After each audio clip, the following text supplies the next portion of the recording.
Okay, very good. Hi, folks. It's Marvin Music and Erica Smiley with MedicareSchool.com, and we want to welcome you to our live stream event tonight. We're excited to be with you, and let me just kind of tell you the format. We are going to talk about one topic, take a few minutes and discuss it with you, and then we're going to take your questions, and we'll stay with you. Usually, I'm good for about an hour and a half, and that's about it. My back starts killing me after that.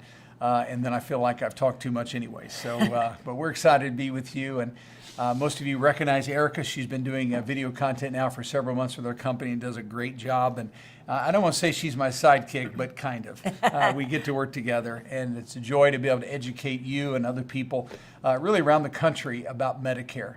Really the philosophy of our company ever since we started, which was 17 years ago now, was to be the nation's most trusted resource for education, Medicare education, and enrollment assistance. We're brokers. We certainly write plans. That's how we pay the bills. But we like to begin a relationship with education. We know Medicare can be confusing, but we know that if you get the right information, you can certainly understand what your options are so that when you make Medicare decisions, you can do so with confidence. And so that really is the goal of our company. And we have 100 people now that every day, that's what we strive to do all over the country to help people make sure that they're going on the right Medicare plan at the right time and that they're not going to regret the decisions that they've made. So that's really what motivates us to do these kind of programs and other, and of course, help people all over. So tonight we're going to talk about, I think the title is a Medicare plan that can save you thousands. And I'm going to talk about this, but let's go back and just do a little quick review. When you go on Medicare, there are basically three different ways in which you can choose to use your Medicare benefits. The first way is the worst way, and that is to do A and B only. Unfortunately, about 10% of the population, I think, are doing that now, where they have nothing beyond A and B. And I think many times people just would do this because they don't know what to do, don't know who to trust, and so they will be enrolled in A and B, and it's a bad decision because there's too much financial liability that you assume when you do A and B only. And so that's a bad option, but it is one. The second option would be to enroll into Medicare A and B. But because Medicare has all these gaps, these financial liabilities that someone has to assume, there's gaps on the A side and the B side. Most people don't like that, the risk involved with that, so they will buy a Medigap policy to fill those gaps in, either in full or almost in full. And so those are also called Medicare supplemental policies. And so that's an option to do A and B with a sup plan. And then the third option would be to do what is called a replacement plan. So this is someone who's made the decision to enroll in A and B, but instead of being under the umbrella of Medicare and the rules of Medicare, they have rather chosen a private health insurance company to actually replace their Medicare benefits. Again, they're still on Medicare, but when it comes to bills and decisions, Medicare has nothing to do with that. What happens is you enroll into a private health insurance company's what we call a coordinated plan. It's a managed care plan, and now we have a private health insurance company that oversees and administers all your Medicare benefits. And so about half of all people today have chosen to be on Medicare Advantage plans, 40% have supplemental plans or secondary insurance, and 10% have just A and B only. And so this topic tonight is all about you who have chosen to enroll in Advantage plans. The reason that sometimes people will like an Advantage plan is because they're zero premium. In fact, the majority of plans do not carry a premium. Now, we have to pay Medicare, the Part B premium, but typically the insurance company does not charge you a premium to be on their Advantage plan. There are a few that do, but most don't. And so instead of paying a premium, what you do with Advantage plans is you pay as you go. Now, there will be a few services that are zero. You can see your primary care doctor for zero. You can get some basic lab work for zero. There's a few zeros. But the majority of services on the Advantage plan, you're going to have something out of pocket. If you see a specialist, you may cost you $50. If you have an MRI or a CAT scan, maybe $200 or $300. If you have an outpatient surgery, maybe $400. But the point is, Advantage plans, instead of paying a premium, we pay as we go through copays and coinsurance. But there's a couple of the copays that can be very costly, and the number one would be the hospital copays. the majority of Advantage plans right now, you're going to have to pay a daily copay up to a certain limit. Now, some of those plans, it's a copay for 1 to 5 days, some 1 to 6 days, sometimes 1 to 7 days. So each hospitalization, you'd be responsible for these daily copays. And they range on the low side, maybe $300, $350 per day, and upwards to $600. Or I saw one today I looked at was $700 a day as a daily copay. And the majority of people are concerned that if they did have a hospitalization, are they going to have those copay money? Is that sitting in the bank account? Do they have that in savings? Because if you're in the hospital for 7 days and it's $500, that's $3,500. And I read a report not long ago where half the people today on Advantage plans say that if they had a $1,000 medical emergency, they don't have the money to cover it. Now, I know that's not everyone, but a good deal of people are like that. And so what many are doing today because of the out-of-pocket exposure on Advantage plans is they're buying a plan to offset some of those expenses. And these are given a couple different names. We call them copay protection plans. They're called hospital indemnity plans. And this gives someone the opportunity to be able to, for really a few dollars of premium on a monthly basis, to not be responsible for those high daily copays.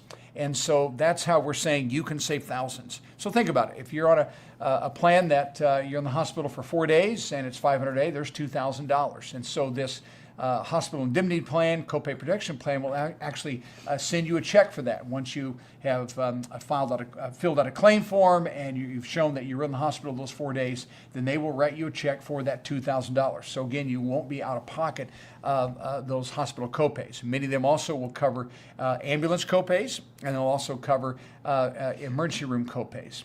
And so the point is, if you don't have that money set aside or you don't want to have to pay those copays, and this is a great way to reduce the risk of that and to eliminate that particular liability.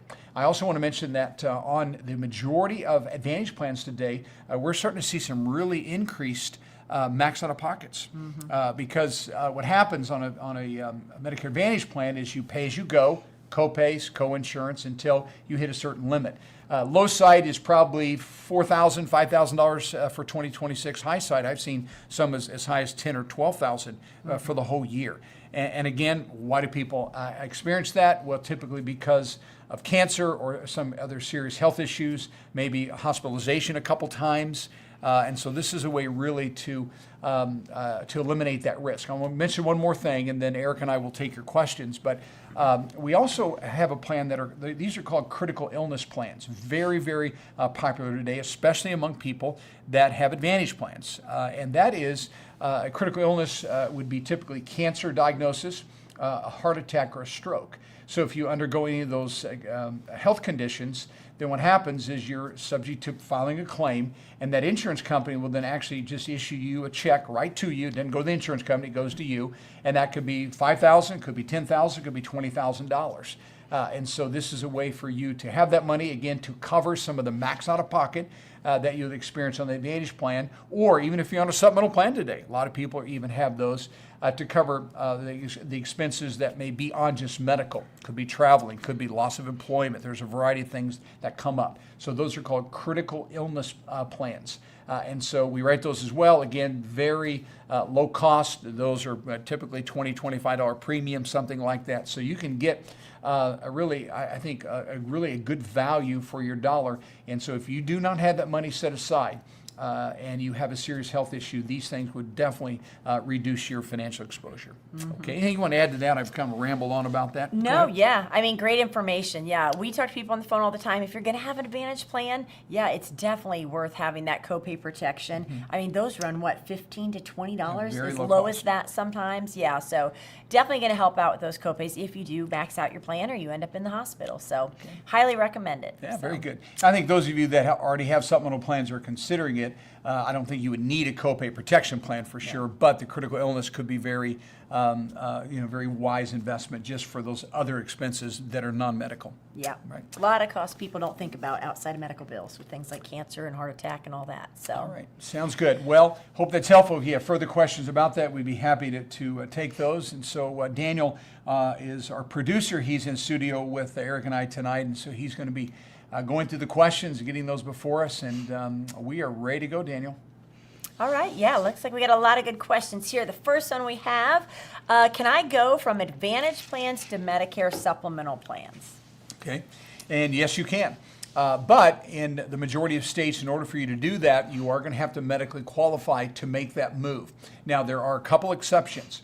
If you've been on your Advantage plan less than a year and you started that Advantage plan at 65, then you have what's called a trial right. So again, we've been on the Advantage plan less than a year. We can go back to original Medicare, get a supplemental plan with no underwriting. The second way that can happen with no underwriting would be, let's say you're on an Advantage plan and that plan was terminated.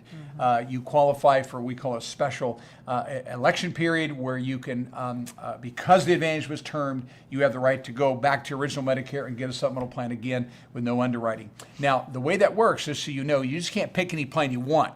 The plan that will be available to you depends on when you started Medicare. And so anyone that started Medicare before 1/1/2020, if they have a guaranteed issue right, they have to get an F plan. If we started Medicare after 1/1/2020 and we have a guaranteed issue product, that would be a G plan. So it's not any of the 10, it's one of those two, depending upon when you started Medicare. Now beyond that, so if we don't have a trial right, first 12 months, or we haven't had an Advantage plan terminated, then if we've been on that Advantage plan longer than a year, to move from Advantage to Sup, you can do so actually 2 times a year. You can do it now, October 15th to December 7th, or you can do it the first quarter of every year. Those are different enrollment periods, but you can do the same thing. So when we go to supplemental plan with underwriting, we are going to have to ask you about 40 health questions. We're also going to have to record the medications that you take, and that information is given then to an insurance company, and they're going to make the decision. So unless you live in New York, Connecticut, or Massachusetts, you will have to go through underwriting to do that. Now, I always say this: you do not have to be ready to run a marathon to be able to qualify. Now, if you in the midst of cancer treatment, you're not going to get approved. If you have psoriatic arthritis or rheumatoid arthritis or spinal stenosis, those kinds of things, we can't get you approved. But as agents, what our job is to do is to find out your situation, and so we know what carriers like and don't like. There's variances between the carriers. We have a carrier right now that will ask you height and weight. So if body mass is a problem, we don't go with that carrier. We're going to go with someone that's not going to ask that.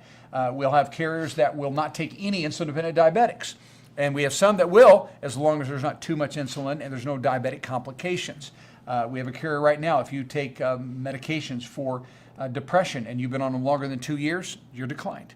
And so my whole point is that carriers look for different things. And so the point is we try to make sure that our job is to get you approved. We really are on your side. And so sometimes we have to ask those questions to discern what carriers we think can get approved. You can add anything to that you'd like. No, I was just going to say, and it never hurts to try and go through underwriting. Takes about 10 to 15 minutes. It's a pretty simple process. So yeah, very much so. And also keep in mind that if you didn't get approved, there's no harm done. Right. You can still get on a different Advantage plan. But it is, I would tell you, if you're going to do it this time of the year, get going, because I think with one carrier right now, I think we have 200 applications sitting waiting for underwriting. Yeah. Yeah, so there's a lot of that movement right now. yeah, it's a busy time of year for sure. Yeah.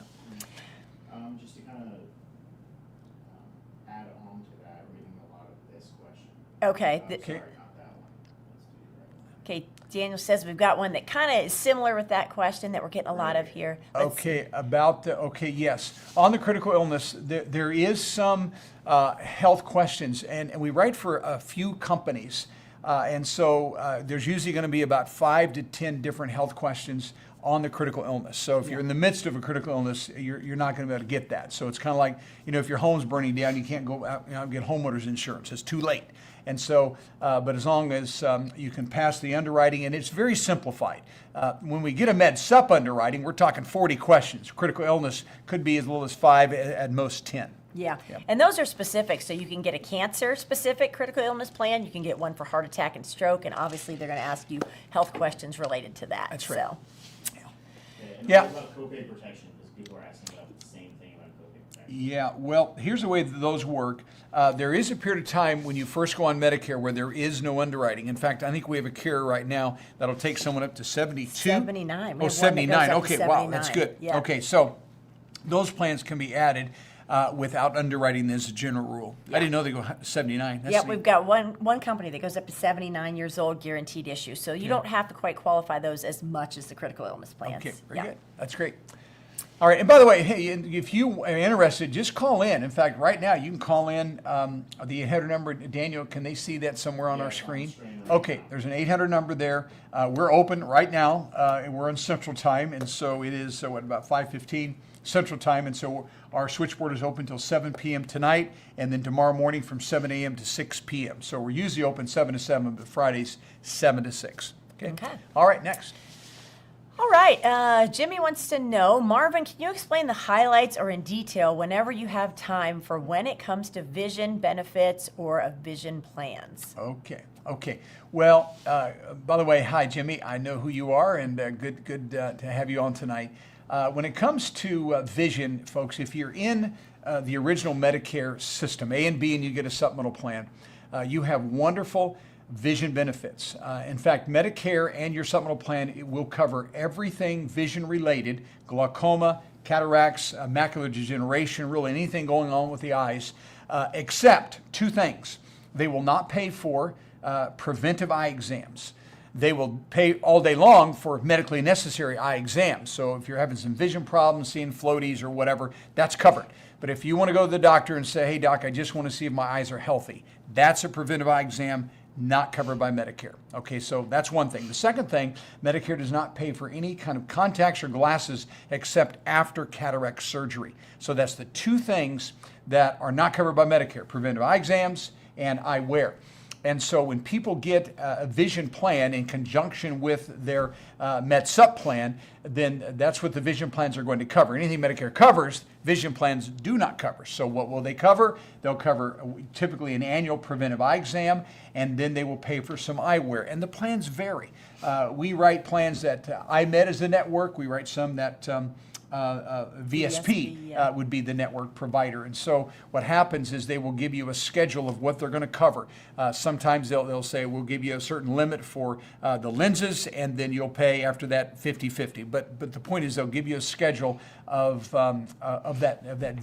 those benefits that are on your vision plan, which again are going to cover contacts and lenses and those kinds of things, glasses. So vision plans are very low cost. They're typically between $15 to $20 a month. You can get those standalone. You can buy those any time. You don't have to make that decision when you first go on Medicare. They can be added. Okay. Yep. So that's my 2 cents on that. Anything Yeah, you wanna I was add? just going to say I'm fairly inexpensive too. We just did a video where we pulled California, Ohio, and Connecticut, and it was $11 was kind of the base Oh, wow, that's price good. for basic vision across kind of those 3 states. So. That's good. So very low cost. Hope that helps, Jimmy. Let's keep going. All right. Okay, so hi from Colorado. Hello. My Plan D went up $50. What is your website for me to compare, please? All right. So first off, I want to mention this to everyone. When it came to Part D plans this year, the $50 increase was the maximum. Last year, they couldn't go up any more than $35. This year, Medicare allowed the plans to go up $50. And we saw about 20% of the plans actually take that full $50 increase. The majority did not, but some did. So that's what happened. So I would definitely recommend making sure you're on the right plan. So what you would do is this: 2 things. Number one, our site is MedicareSchoolEnroll.com.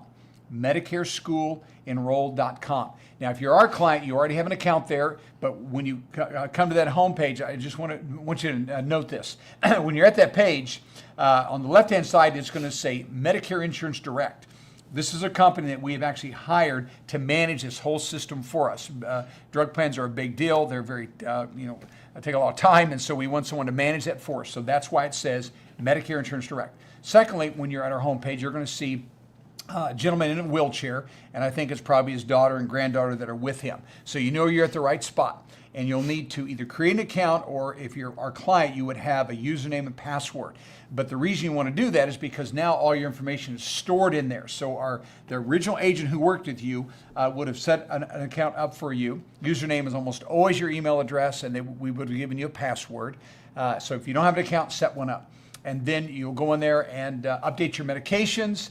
dosage, frequency changes. If you've added a med, deleted a med, just get everything up to date with your meds. And I want to mention something to you. When you think about drug plans, folks, don't worry about 3 or 5 years down the road what you're going to take. Just deal with the present.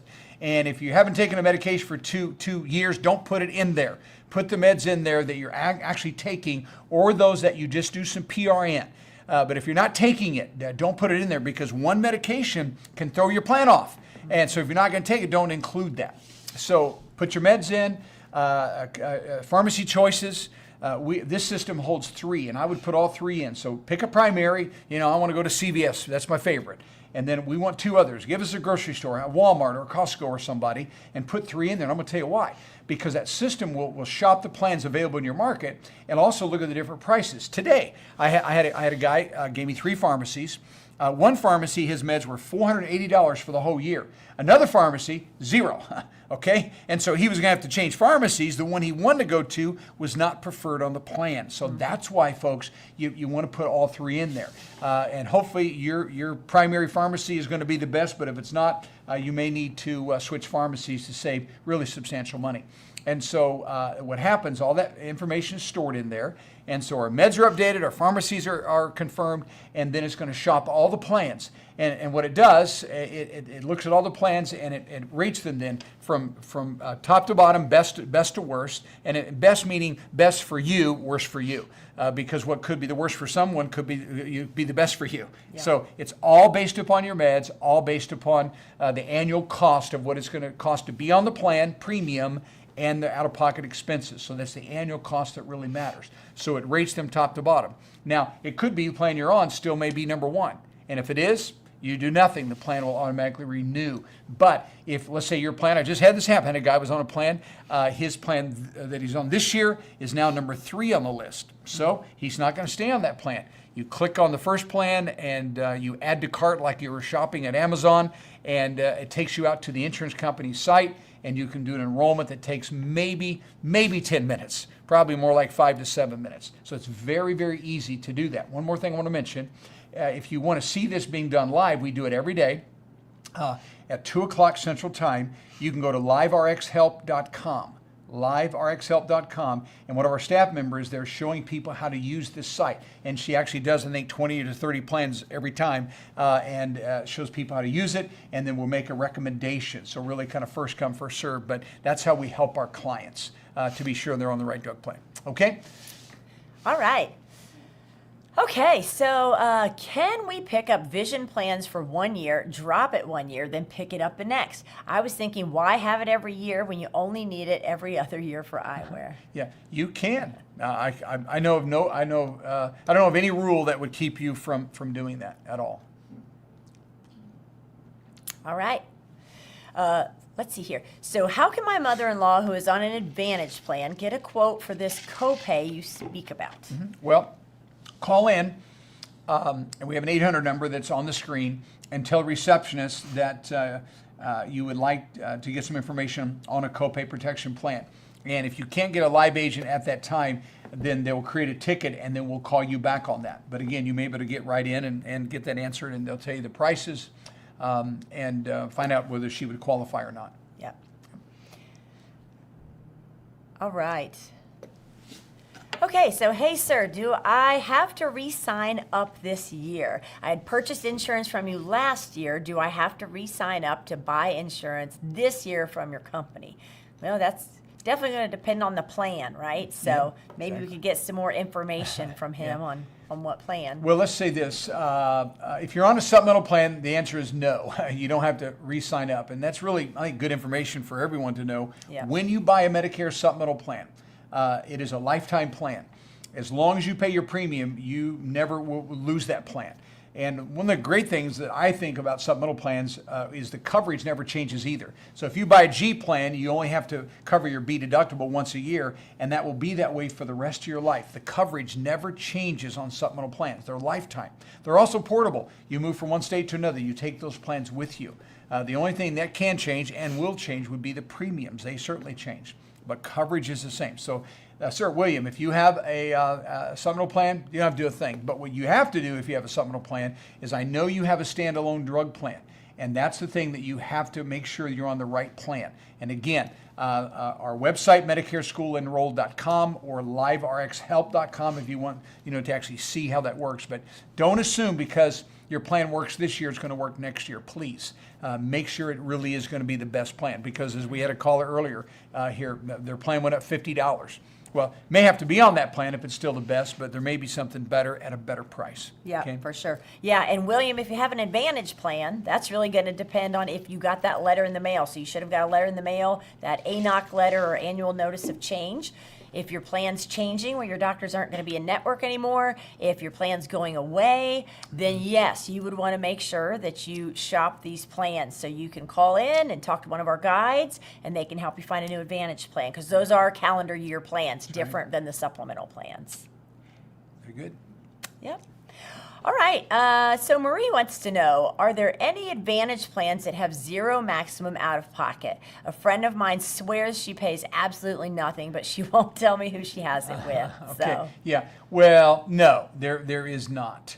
Now, I will tell you that if someone qualifies for Medicaid, which is a federal state program for folks that have low income and low assets, then they could be in a position where they pay very, very little. I don't know if it'd be totally zero, but what I think maybe this person's thinking about is the zero premium, and maybe she only goes to her primary care doctor, once or twice a year. That would be zero also. But I can assure you, there is no way she's going to the hospital for free unless she's on Medicaid. Yeah. Though we call those plans dual eligible for Medicare, Medicaid. They have very little out of pocket. So it could be true if she is on Medicaid and Medicare, but otherwise, I promise you, it's not true. She just hasn't had to have any kind of a service where there was a copay. There's a few zeros, but most things you're going to pay for on the Advantage plan. Yeah. So.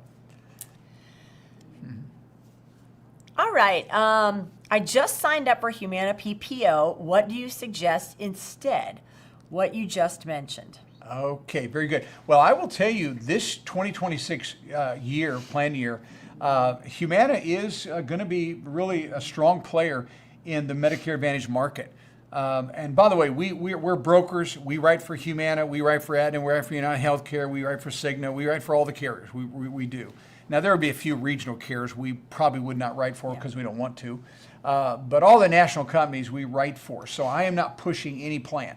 And there's some markets where Humana could be stronger and maybe United Healthcare would be stronger. So it truly varies. But as a general rule, this year, as I've been looking at plans now for the last several weeks, Humana has been pretty strong. They really have been.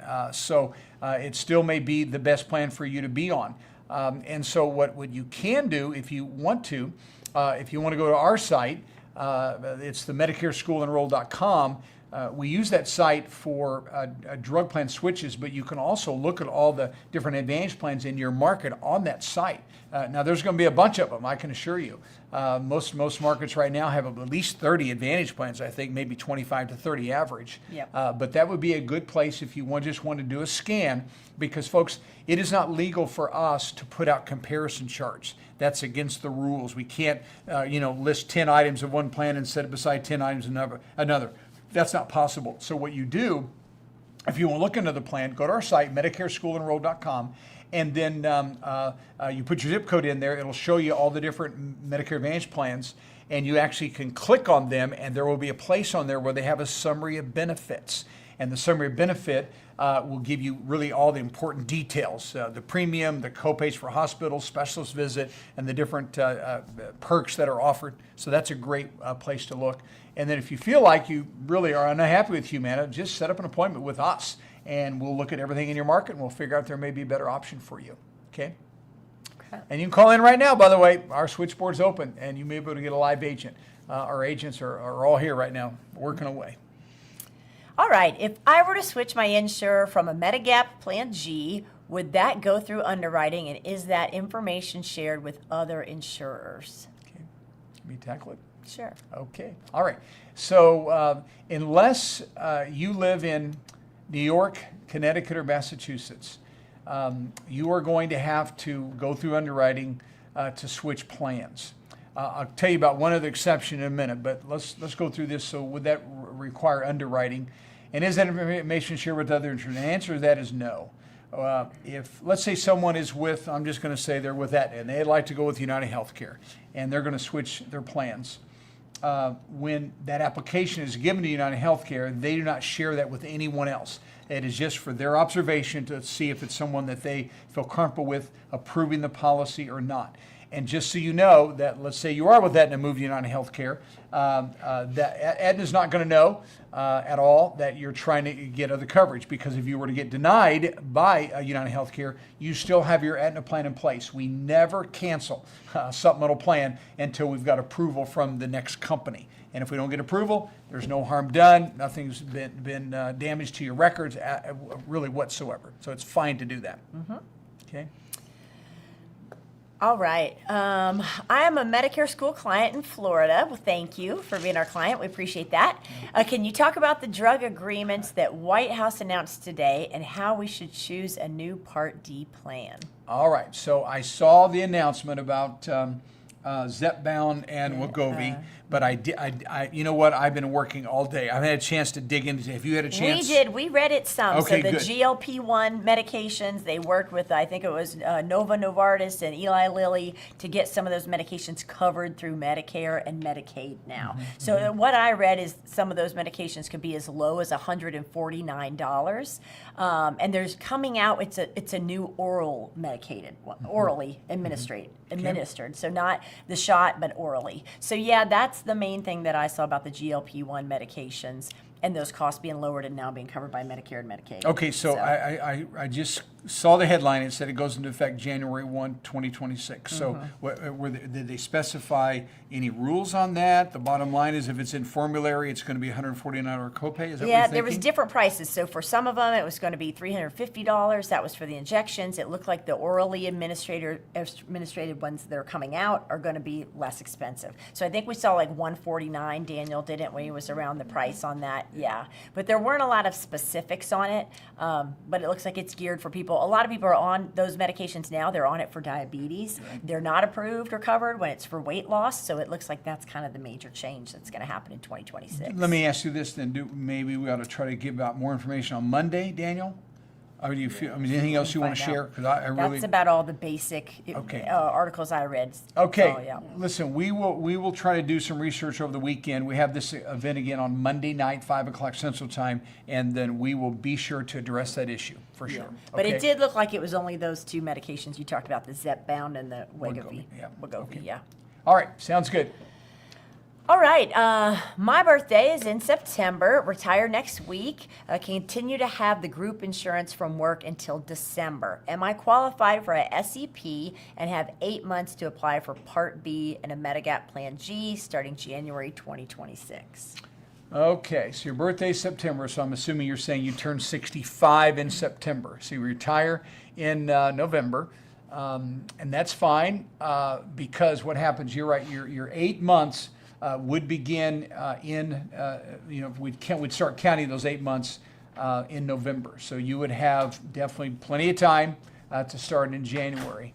Now, the issue will be for you, so the group insurance, the one thing I would caution you about is let's make sure that your group insurance plan is agreeing to be the primary payer, the first payer, all the way through the end of the year, because if they put you on COBRA and pay for that for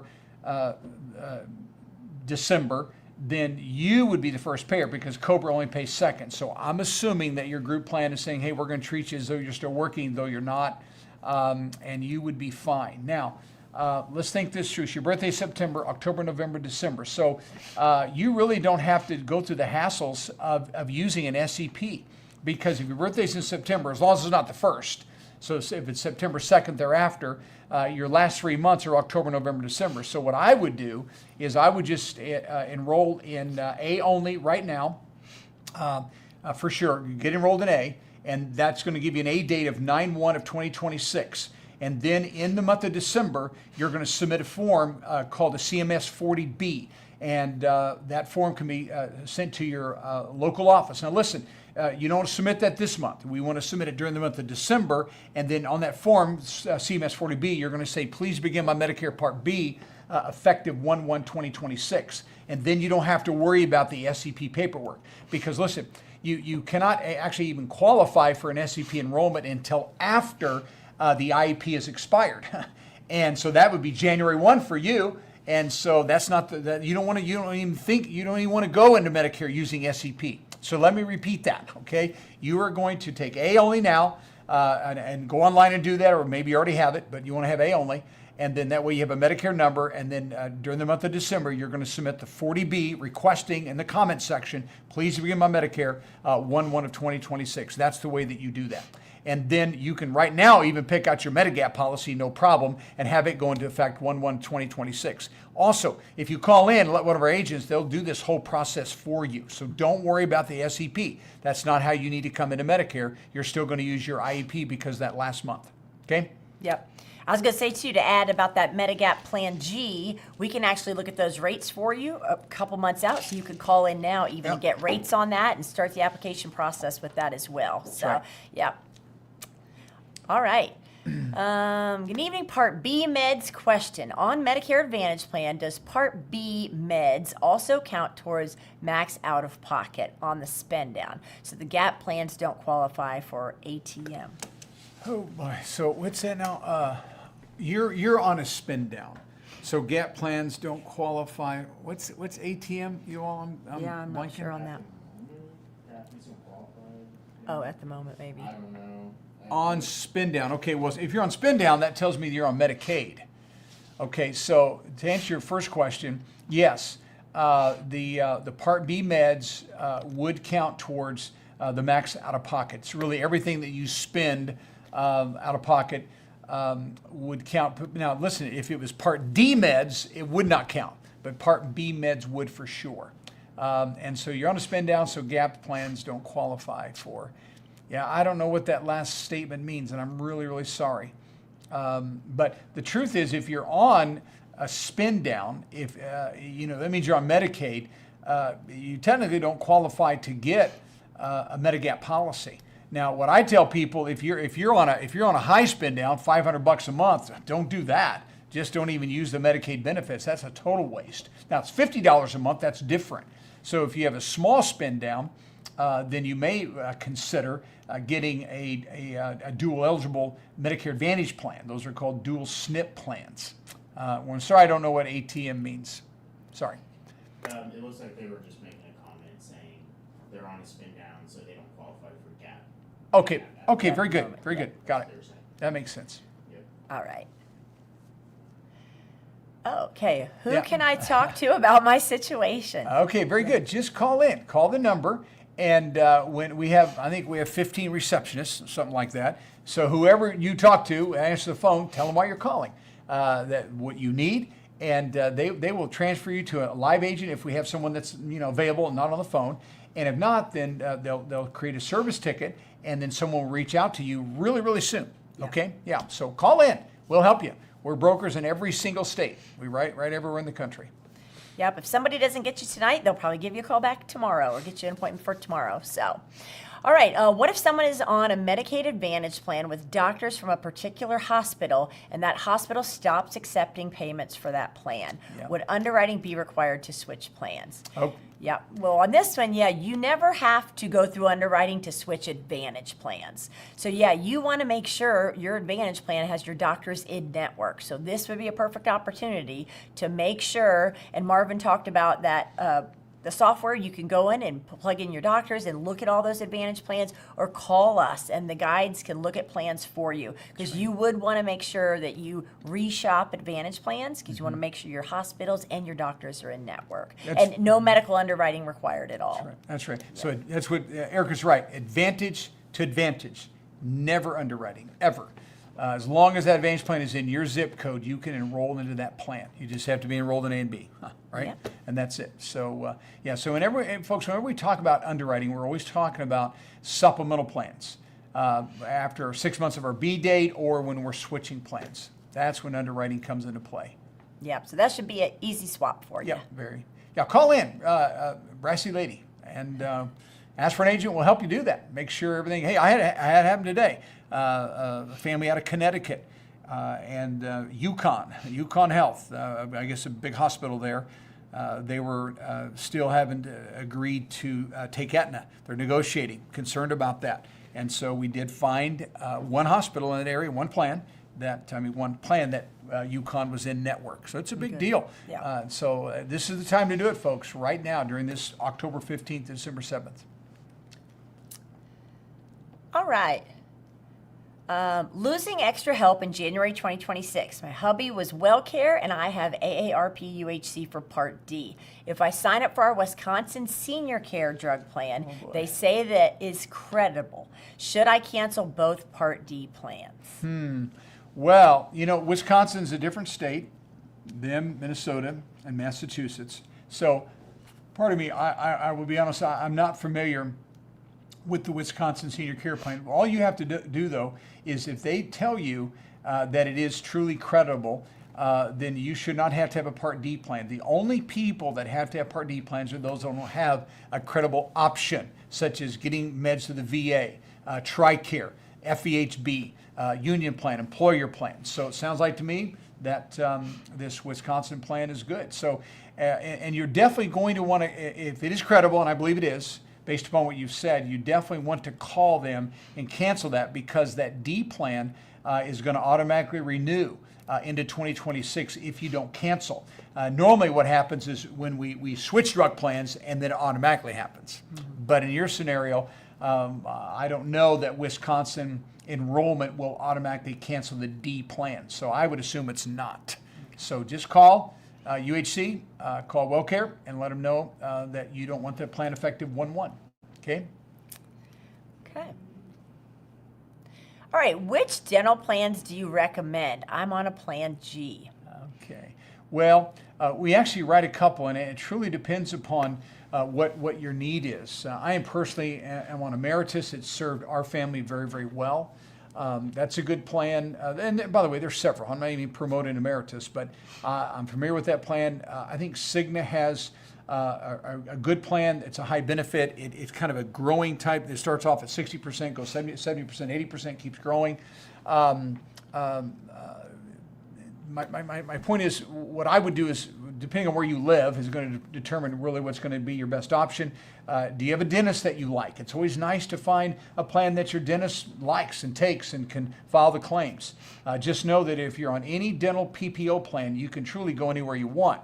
Now, the dentist may not file the claim for you. You may have to get the insurance paperwork, pay the dentist, and then you get reimbursed by the plan. So there's just a lot that goes into that. I just couldn't say, hey, everyone should get Emeritus, or everyone should get United Healthcare, everyone should get Delta Dental. I just wouldn't do that. It just depends on your situation. If you already have a dentist, now if you're open for changing dentists, then that would be kind of a different answer. Then I would look at a plan that's going to provide the kind of benefit I'm looking for. Some people want a basic plan. They have great teeth, very healthy, and they just want a plan that would cover their preventive and maybe a little bit of comprehensive. We have a plan we're writing now. It's about $75, $80 a month that actually covers up to $10,000 for implants. Now there's a 1-year waiting period, but that's a good plan. Yeah. Go ahead. Yeah, it is. No, I was just going to say same thing. Like, if not the MetLife that he's talking about, they do have the 1-year waiting period, but with some of the other plans, it's if you just need basic services or if you need comprehensive. If you know you need a crown or root canals or things like that, a lot of those, they'll waive the waiting period if you have prior coverage and you give them the policy number and the company of your prior dental coverage. But yeah, if you call in and talk to a guide, they can kind of ask what kind of dental care you need, give you quotes on all that. Yeah, you're right. There's just a lot of moving parts. So we're not trying to avoid your question, but it's not, we just can't identify just one company without some more information. So yeah, give us a call. We'll help you. All right. I'm 65 in January and currently with Kaiser. Do I have to enroll in Medicare? Yes, you do. Unless you're working, covered by a plan that has 20 employees on the payroll or more, you have to go on Medicare at 65. So you will have to enroll into A and B. Now, if Kaiser is going to be second, either through an Advantage plan or some other kind of other arrangement, they're not going to pay first. They're going to, if you're retired, A and B has to pay first, for sure. Okay? Okay. All right, I start Medicare in December. Do I have to pay the Part B deductible for December and again in January? Yes. Yes, you do. You do. And so, but here's the thing: if you don't have any, office visits in December, you're not going to have to pay the deductible. So, if you have some health issues come up where the deductible is going to have to be met, yes, it's just for a month. They do not prorate the B deductible. They don't. It's $257 whether you start in December or you start in January. Okay, so then if you can avoid, something, you have to go in December, then you don't have to worry about the deductible at all. And then that number is going to reset in January, and I don't think we know yet what that is. I haven't seen anything out yet. But this year it's $257, so next year I'd say it's probably going to be $265 or $270. And so then you'd have to reach that deductible again beginning in January. So if you can postpone, do it. If you can't, that's just the way it works. But Yep. have to meet it. Resets every January. All right, what's with inhalers and not on insurance companies' formularies? Yeah, here's what's up. There are some inhalers that are very expensive. Symbicort would be a great example. And so what happens is these insurance companies have other inhalers that are lower cost, more of kind of a generic nature. And so those are the ones that they want to cover. They do not want to cover some of the more expensive ones. Now, that being said, I do know for sure, like, what's it called? Embryo or not? Embryo. Something, IMBR. But I think that's a real expensive one. But what I have seen is that there normally will be some more expensive plans that will cover, I don't know. I'm blanking on the name. I'm sorry. I'm getting old. But there are some usually higher dollar, costlier plans that will cover those more expensive inhalers. Okay, but if you're going to be on some low-cost plan, some plan that's probably costing you $20, $30 a month or less, you're probably only going to be able to get your generic albuterol type of inhalers. It'll say like Proventil, like HFAs. They're different ones, but again, they're just very low cost. And frankly, sometimes I've seen where you can do better with a GoodRx coupon or single care coupon on some of those inhalers. Now, by the way, when I mention GoodRx and single care, I'm not saying we're going to use that in substitute of a drug plan, but it never hurts to see if you can pay cash with some of these discount platforms instead of running it through your plan.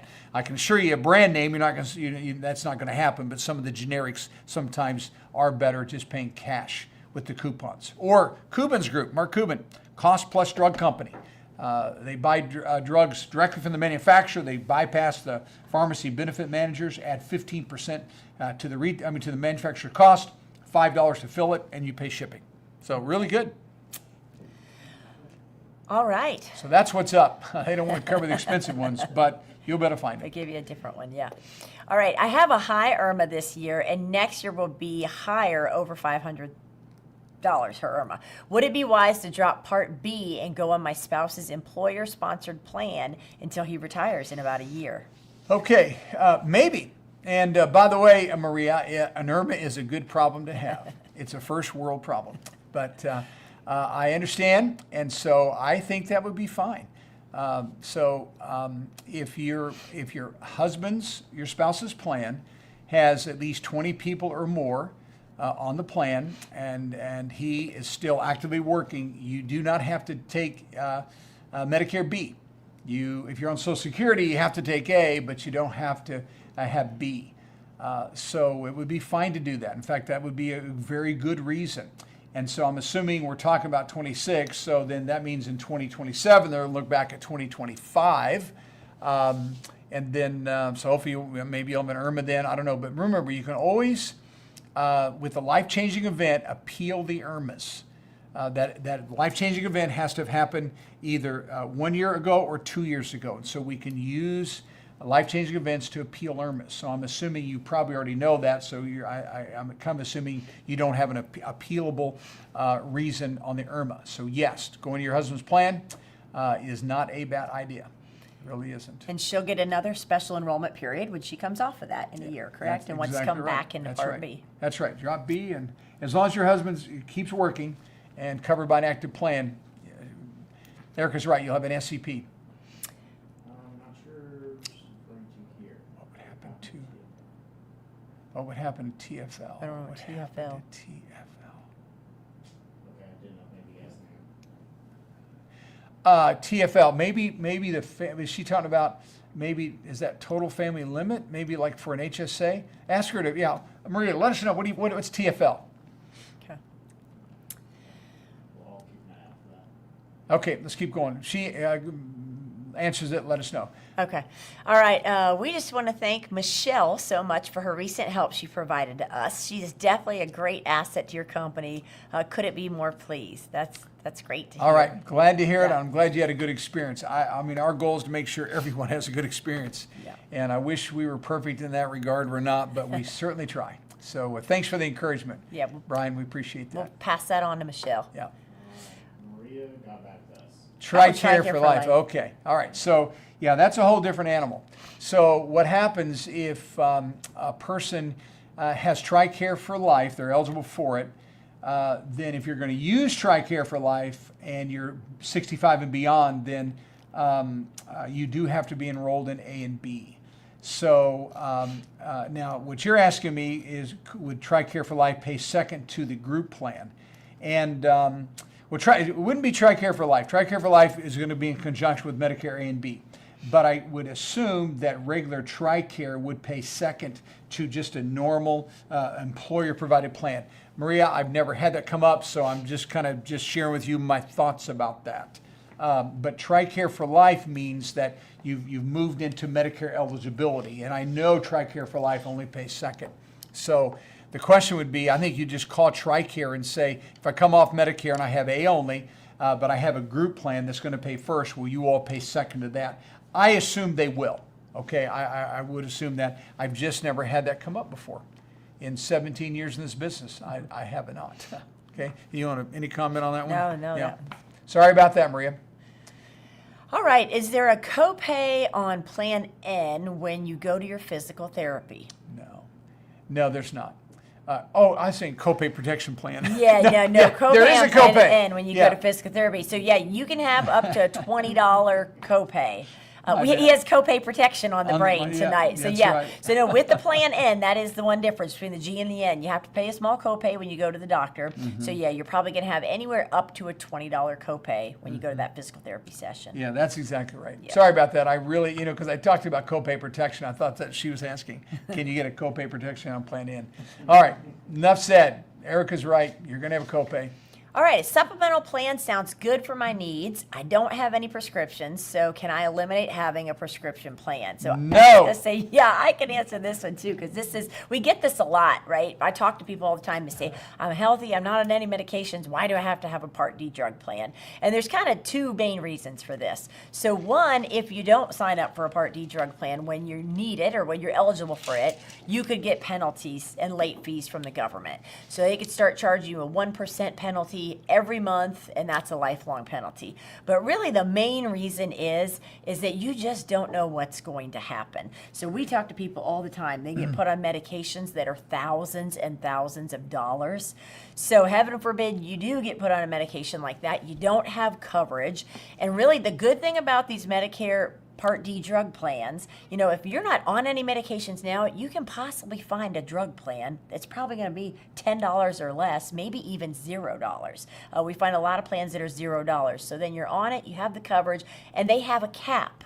So next year, the cap's going to be $2,100 for the whole year, as long as your medications are on formulary. So if something would happen to you and you get put on a medication, you're going to have the coverage and be protected. So, Sure. I mean, anything to add to that? Yeah, Marvin? no, what Yeah. you said is accurate. I remind people, don't look at today. I'm concerned about in 3 months or 6 months. You have no idea what could happen with your health. Yeah. And you could get prescribed a medication. I had one the other day, it was $33,000 a month. $33,000. And that person will pay $2,100 next year for the whole year. That's Yeah. it. So please get a drug plan. Now today, I was looking at some plans up in the northeast part of the country, and the lowest cost drug plan, I think it was in New York, it was $35. Okay. And it was that WellCare plan that most markets would be less than $10. Yeah. But she's still right. There are some low-cost drug plans, and for even if it's $35 a month, it probably won't be unless you live in New York. But yeah, just enroll in the lowest cost plan in your market, and you'll be just fine. Yeah. Avoid the penalties; they're a lifetime. So, please get a drug plan. All right. How can I determine what carrier is best in regards to the frequency that they will raise their rates? So we talk about supplemental plans here. Yeah. So, I mean, I could speak from that, Yeah, from go ahead. being a guide. So we work as a broker mainly with large national carriers that have a reputation of being around for a long time. They have a lot of people that they insure. So that's one of the things we look at when you call us. We're going to look at the rates for supplemental plans in your area, but just as important, we're going to recommend a company that has a good history of being rate stable. So we kind of know what those companies are from doing this for a long time, and we can kind of guide you in that direction. So I would say call in and talk to a guide, and they're going to be able to look at those rates for you and then kind of steer you towards a company that's going to be rate stable. Yeah, and I would just add to that a lot of the companies do report their rates from year to year to year. So we have access to some actuarial reports about price increases, rate increases. Now, not every company reports, but many do. And so you can always ask the guide that you work with to say, hey, can you share that information? The information that's available to us, you cannot find that. It's not out there. It's not available for a consumer, but is available for us. We actually prescribe to a service that gives us that info. So just ask the guy that you work with, and they'll tell you. Great question. All right. Can you further explain the like for like and the like to less and like to greater when it comes to SUPs, G, high deductible, and N? You gonna tackle that or me too? Go ahead with that. Okay, very good. high deductible, All right, yeah. so for everyone that is watching, this is a question in regards to what is available in some states. There are states, I'll rattle off a few that I can remember: California, Oregon, Washington, Idaho, state of Nevada, Oklahoma, Louisiana, Missouri, Illinois, Kentucky, Maryland, Virginia, next year Minnesota, Rhode Island, a couple states. So you can see there's probably, 12, 15 states now Yeah. where they have a rule that is called a birthday rule. Now, just so you know, Missouri doesn't call it birthday rule, they call it anniversary rule, but it's the same concept. And so in a birthday rule state, what happens is there's a certain window around your birthday.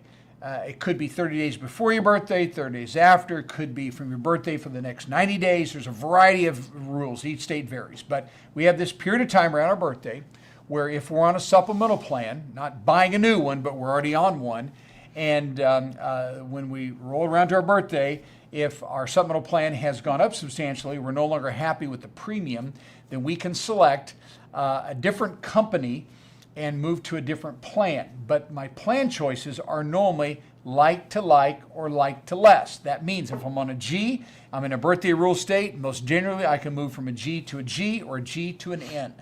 Now let's say I have an N plan, which is a step down from G, and I'm on an N plan, that I have the right in the birthday rule state to go like to like. I would go N to N. But you can't ever move up. You couldn't move from an N to a G. You have to either move like to like or take a less plan. Now, Missouri anniversary rule is just like to like. You can't go less. The state of Illinois, you can make this move, but you have to stay with the same carrier. And you can only do that between 65 and 75. State of Louisiana, same way, only the same carrier. So there's just different rules. But this is a way for someone to bypass underwriting. If they have health problems, they would be restricted to those times. Now, you mentioned a high G. And so if you're on a high G plan, that would be the lowest amount of coverage. And so if you're in a birthday rule state, you're not going to be able to move up at all. To move up from the high G, and that's one of the reasons I'm not a huge fan of them. I'm not saying I'm anti-high G, but I wouldn't choose one. I'm not going to choose one.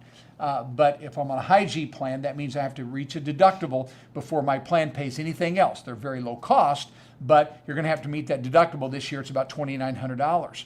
And then to get off of a high G plan, if you stay on one for a while, the only way to get off of it is to medically qualify to get an N or to get a G. So that's what the person's talking about. That's like to like or like to less. So moving without underwriting. Now listen, if you are healthy, you can move a Medicare supplemental plan anytime you want to.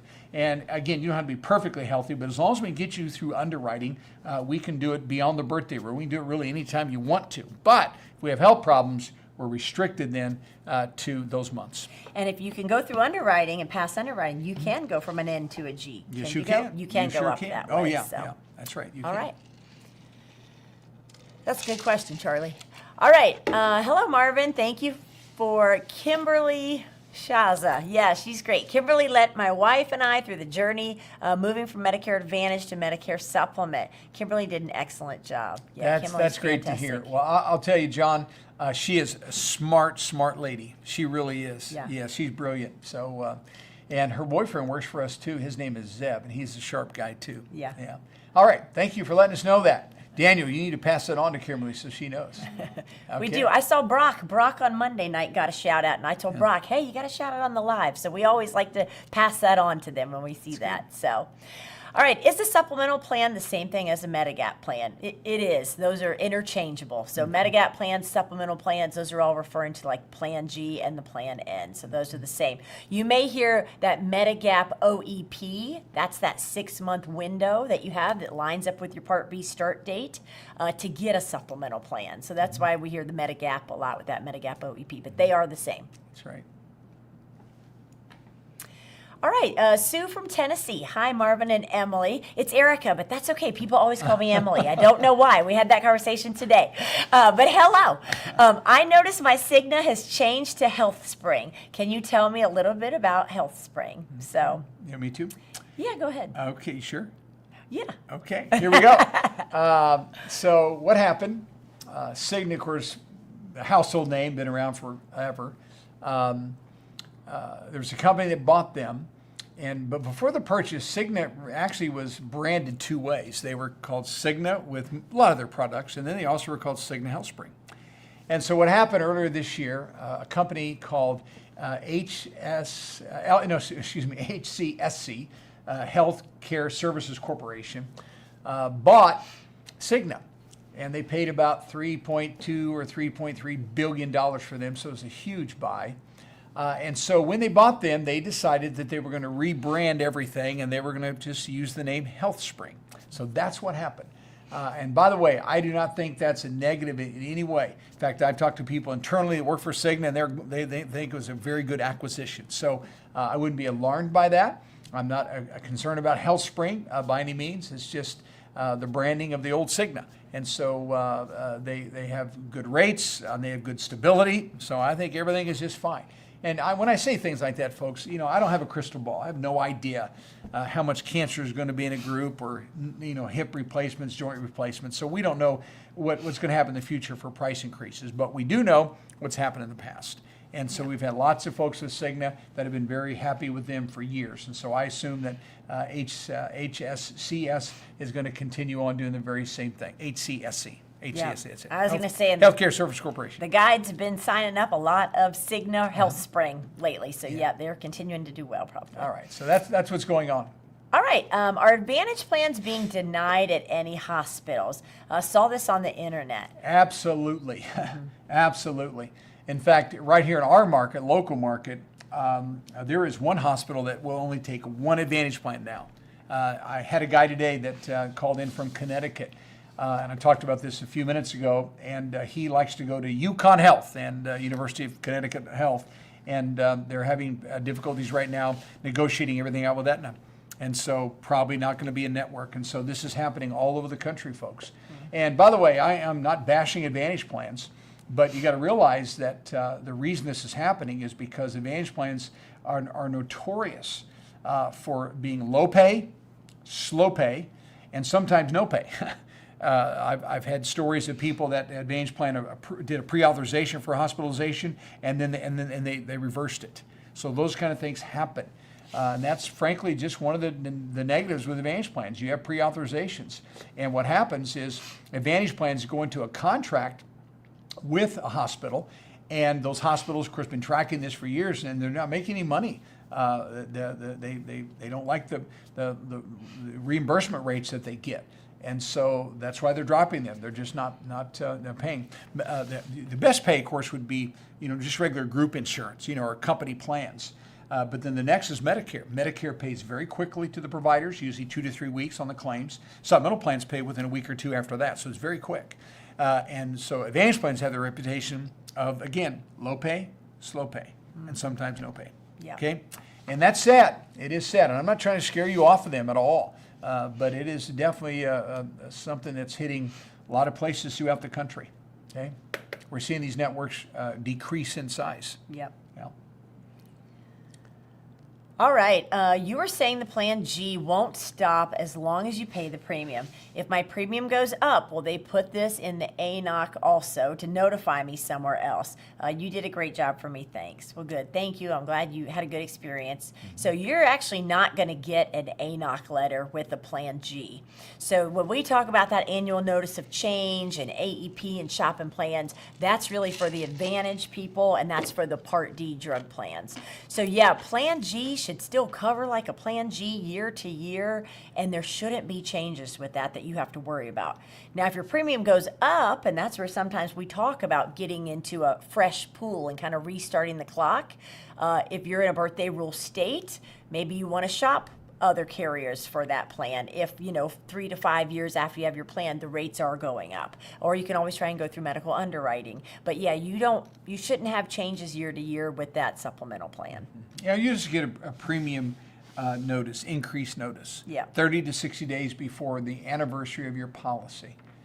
Unless you're with United Healthcare, you get one at the anniversary, and then the other increase happens as a group increase. So. And they are going to go up. All the companies go up, right? Yeah, It's really finding a stable company where it's a smaller increase and not big increases. Yeah, the only way a carrier would never go up is if they started the rate so high, no one would want it. Yeah. Yeah, so medical inflation is going to occur, and that's what's going to make these rates go up over time.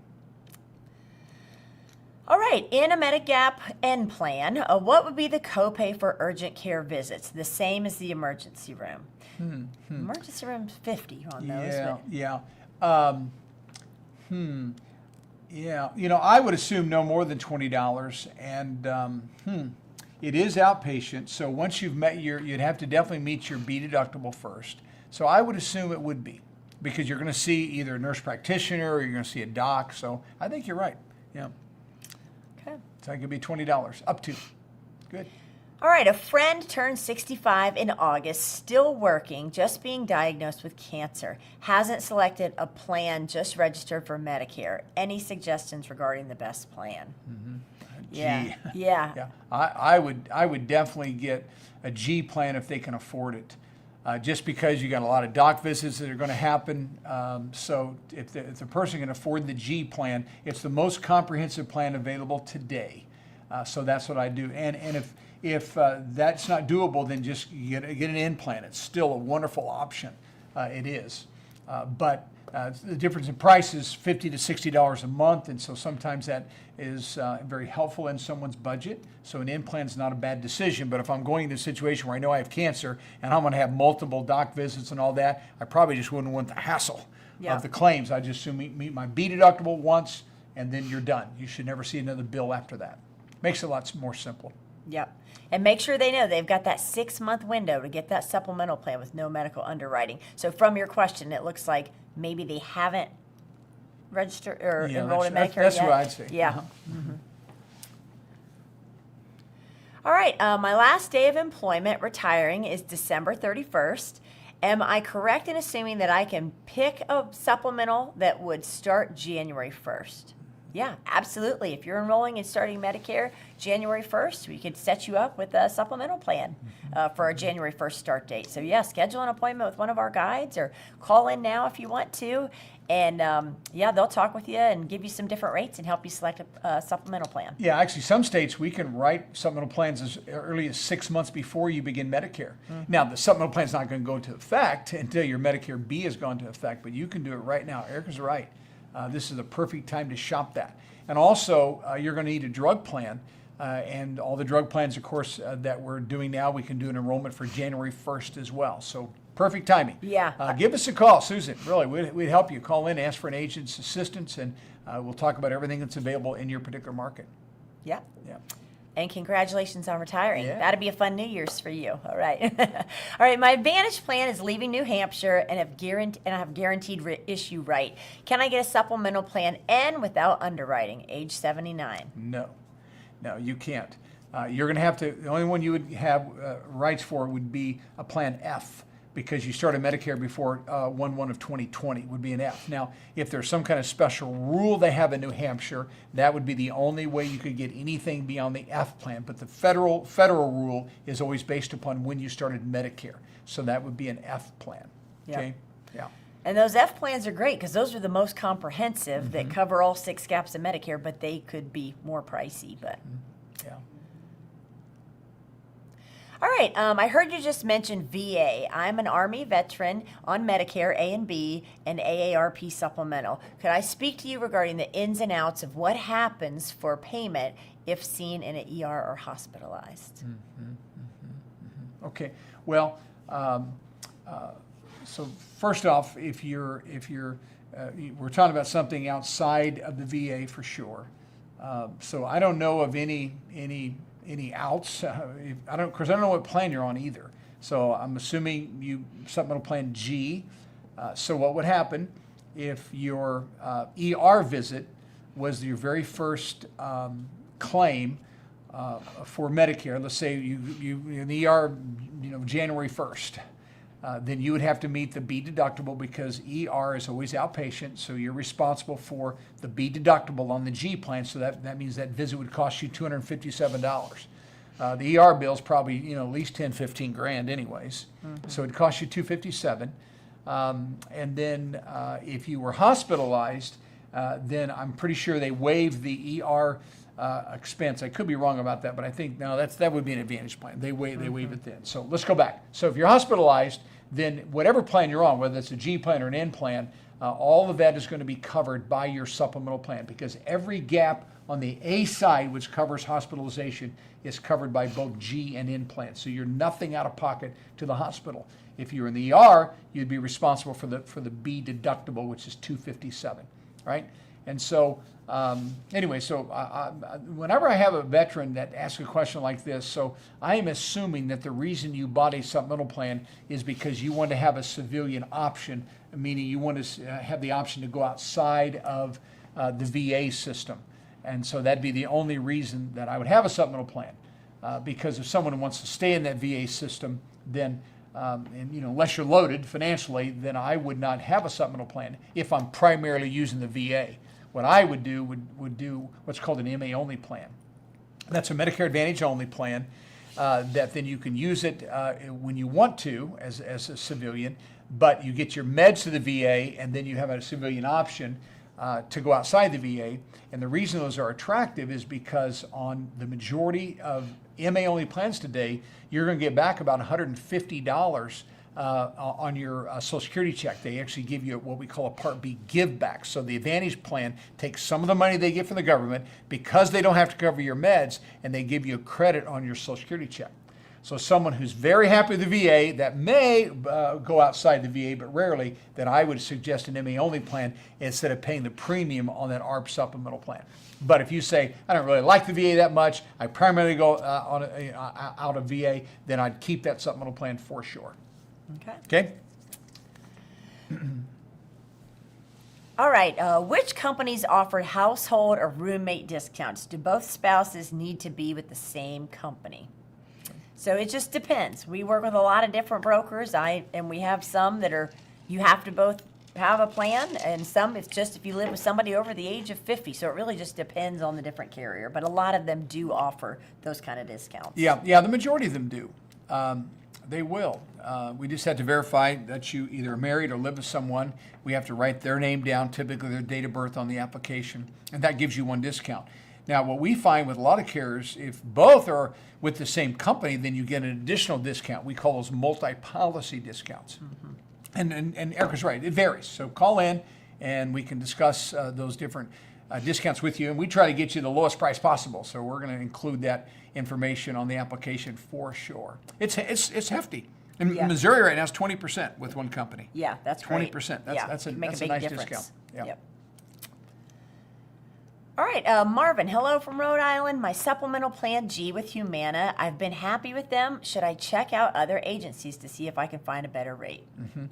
What you can do if you'd like, Bruce, is let me give you a site. It's called medigapcompare.com. Medigapcompare.com. This is one of our websites. And when you go there, what it does is it's going to ask you a little bit of information, nothing private other than your age and your zip code. And then what it's going to do is going to look at the plans that are available in your area, and then it'll give you the lowest 3 carriers in your market. Lowest 3. There could be 10 carriers. It's still going to give you 3 because obviously you want one of the lowest companies anyway. So that way you'll see if there would be a better option for you. And sometimes there is, and sometimes there's not. Yep. You may be with the best company and the lowest rate anyways. But Medigap Compare is a great site for you just to go on there, take you 5 minutes, and you'll look at the lowest 3 companies. All right. Will it be okay for me to switch carriers with a cancer diagnosis? No, only if supplemental plan. Only if you're in a birthday rule state would you be able to do that. You would not be able to do that anywhere else other than birthday rule states. Okay. Yeah, because that's one of the questions. Have you been diagnosed with, treated for, had any surgery for? And cancer is always one of the questions. Now, when you read this, you mean like you I was mean going to say, current? if it's an advantage, if it's an advantage plan, then you can switch. Yeah. So that's it depends if it's a supplemental or an advantage. Good point. but Good yeah. point. And also, when you say cancer diagnosis, I took that as though that's current. If someone had cancer 5 years ago, it's not an issue. As long as we're cancer-free, treatment-free for anywhere from 24 to 36 months, usually, or some carriers 60 months. But there's a look back on cancer, so I may have misspoke there. You mean if it's a prior cancer diagnosis, may not be an issue. Present, that's a problem. I read it as current also. Okay, but yeah, very good point. And Erica's right. If you have an Advantage plan, folks, there's never underwriting required on Advantage plans. Yeah. They have to take you. That's just part of the risk that they assume because you're going to have to pay for some of your cancer treatment anyways, right? Through copays. All right, when I drop 4 tiers in the IRMA bracket, but CMS does not see this until they receive my tax info on the following October, will I receive a credit back? Okay. When I drop 4 tiers. Okay, well, here's what's going to happen. Let's be clear. So if I'm on Medicare in 2025, they're looking back at 2023. So if you dropped 4 tiers in the IRMA bracket this year, let's say 2025, this is not going to come up until 2027. Okay, so Maybe they meant they appealed it. You think they meant they appealed it? well, you know, you don't have to if you don't even have to have tax information proof when you appeal an IRMA. You just have to have if it's because of income, if it's because of work stoppage or work reduction, you just sign an affidavit saying I'm giving you proper information. Okay. So you can always appeal the IRMA. And Charlie, I'm not fully understanding your question. I'm sorry. I will tell you this, that the form you want to look at is CMS 44A. CMS 44A, and what you're asking for on that form is a reconsideration where you're appealing the IRMA. Okay? So, because they look back, they're always going to have up-to-date information on your income. So yeah, that's a good point. Daniel just said because they are looking back, they will be up to date. So if they're looking back and you have an IRMA and you've had a life-changing event and you don't want them to look back 2 years, you want them to look back 1 year or the present year, then you have to appeal the IRMA and tell them what year you want them to look at. That's called, the appealing the IRMA or reconsideration. Again, SS 44A is the form that's used to do that. Okay? And you'll win that. If it's truthful, you'll win the appeal. You will. All right, how can I find my formulary for prescriptions? Okay, well, if you are on a Part D plan, they should supply you some type of a digital formulary so you can look at all the different prescriptions. Now, what you can easily do, though, is find out the meds that you're taking, which formulary is going to cover those for sure. But I am pretty sure all the Part D plans will give you access to a website with the Part D formulary for your particular plan. Okay, and when you enroll in that plan, you'll find out. Right now, if you're just shopping, I wouldn't worry about the whole formulary because all the plans have to cover at least 2 medications in every disease category. If there's only one, they'll cover that one. So you're going to have a decent formulary no matter what. So put your meds in the system, whether that's our system, MedicareSchoolEnroll.com, MedicareSchoolEnroll.com, or you go to Medicare.gov. So give them your meds, and you're looking for a plan that is going to cover your present medications, And then once you've enrolled in that plan, then again, you'll be provided that digital formulary. Okay, that's the way I would see that. All right, if I was working, did not get B or D, will you have to pay a penalty? Go ahead. Yeah, not if you were working. So if you're working, as long as you were with a large employer of 20 or more employees and you have creditable coverage. So you can check with your HR department if that's creditable coverage, then no, you will not get a penalty. You can work till you're 70, 75 years old if you want to. But as soon as that employer coverage ends, you're coming off of that plan, you would want to make sure you get enrolled in Part B and a D plan if you need it, if you do a supplemental plan. Or then you would be in trouble, right? So yeah, as long as you're working, you're fine. You're going to have an SEP, a special enrollment period, when you're ready to come off that group plan. Yeah, I would just add this, folks, the perfect timing. Listen, if you're going to retire, let's say January 1, 60 to 90 days before your retirement date, that's when you get everything set up. Reach out to us. We'll help you enroll into Part B. We'll help you with your SEP paperwork that Erica talked about. And so we'll walk you through that process. There is a little paperwork, and it'll be done right. But you don't do this like 4 or 5 months in advance. You do this 60 to 90 days in advance, and that's the perfect timing. So you will not pay penalties if you'll do it in that time frame. Okay? Yep. You just want to make sure you keep working and you don't have any gaps in coverage back to age 65, and you'll be good, Cheryl. That's right.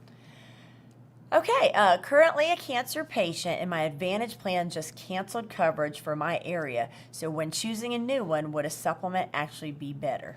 Yeah, probably so, as long as you can afford the premium on the supplemental plan.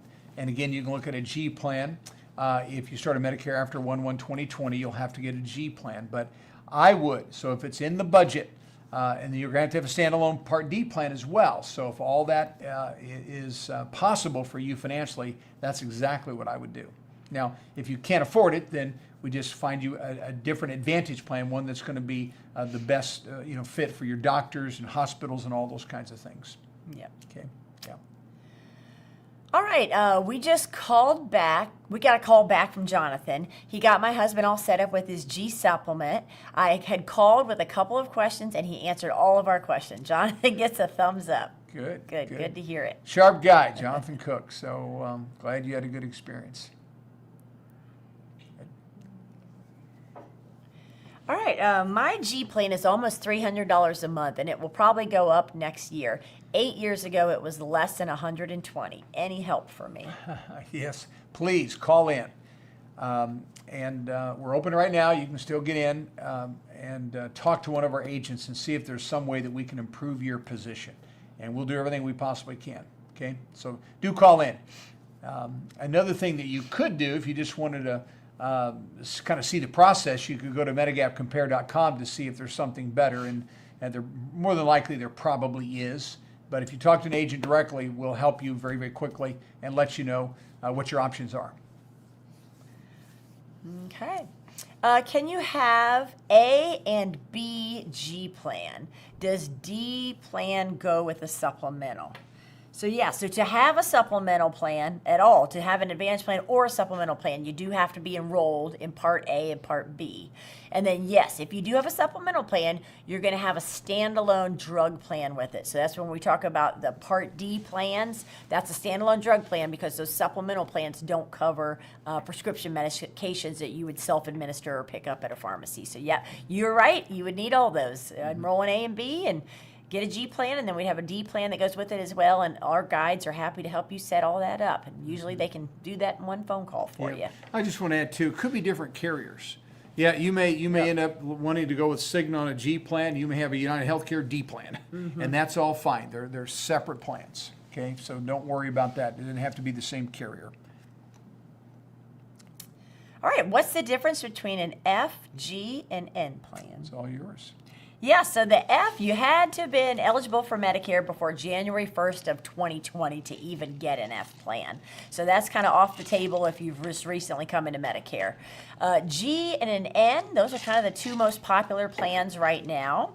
And the G plan is the most comprehensive. So as Marvin was kind of talking about before, that Part B deductible is all you're responsible for with that Plan G. So obviously you're paying your monthly premium to have the plan, and then you're going to pay your first $257 of care.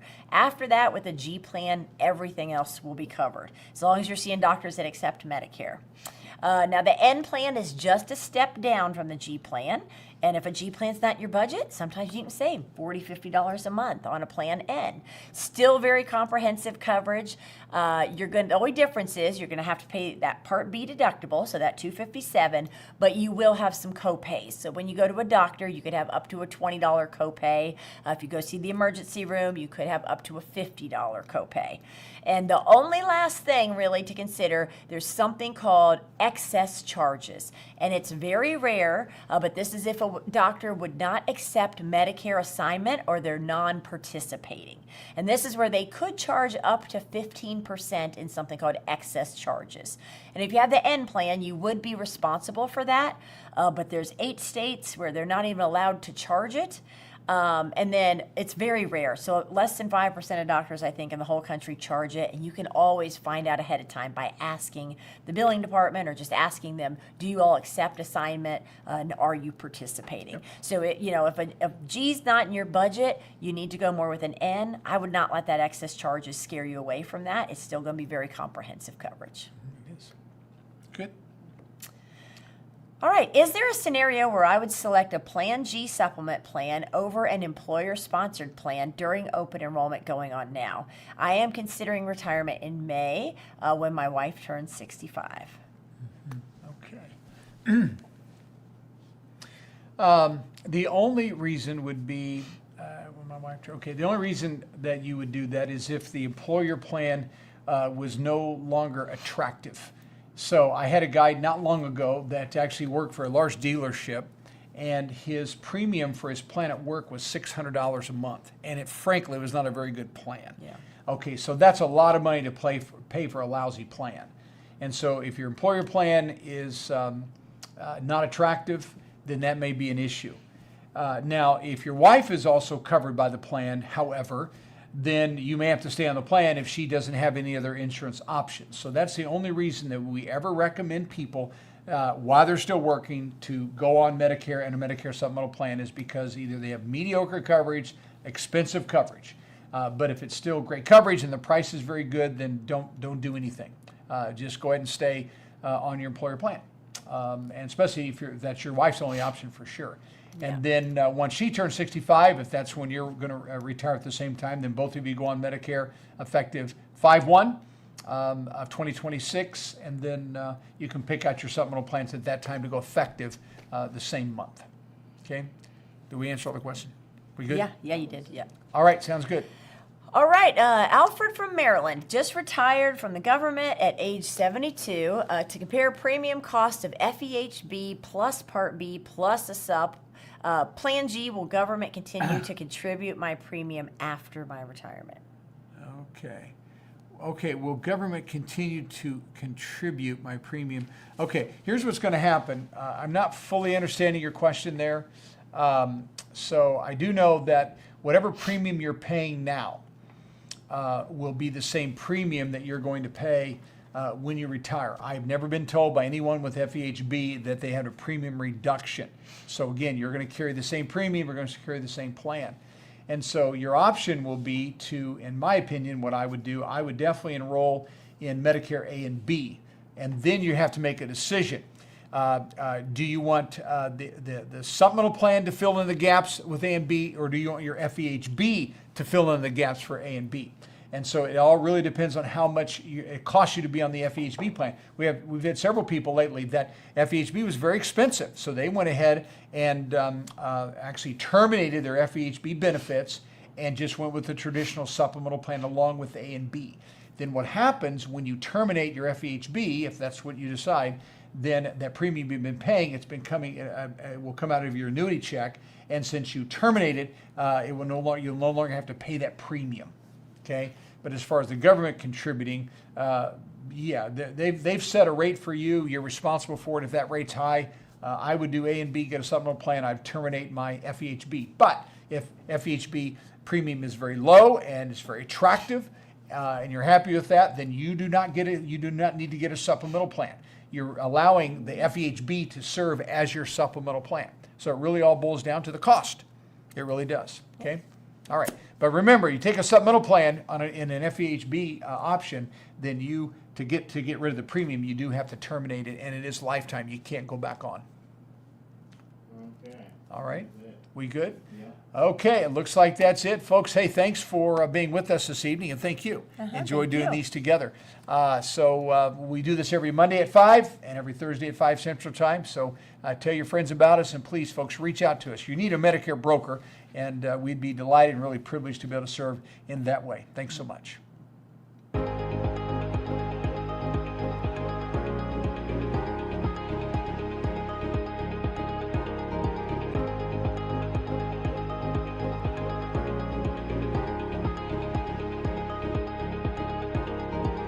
Catch. What if you're not ready to permanently retire? You just lose that job or you're looking for a new job. So you're after age 65, you've got 2 or 3 months in between jobs. What do? You want to make sure you enroll in Medicare Part B, unless you have other coverage you could have through a spouse. But if you have 2 or 3 months with no coverage, that's going to mess up your SEP. And remember, COBRA is going to pay second when you turn 65 and doesn't count as credible coverage. So make sure you know these windows and these rules, and check out our YouTube channel for more conversations and more Medicare tips.